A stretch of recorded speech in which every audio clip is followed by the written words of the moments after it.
Gandang araw po mga kabukyo. Magpapalit po kami ngayon ng hydraulic jack.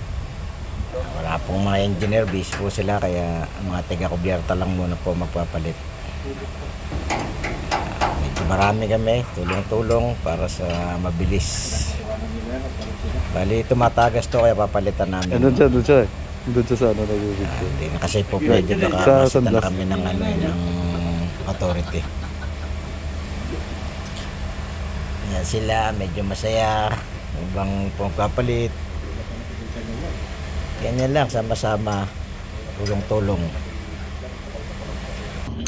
Kasama rin po namin yung chief officer namin. Masipag po yan. Jack. Tinutulungan kami. Luma. Para po mabilis matapos. Papalit. Salamat po sa panonood. I-subscribe po ng aking channel. Mga Pip Engineer. Maestro Bukyo. Salamat. 56 7, 8 9% 9 si si Greg. Si Glenn.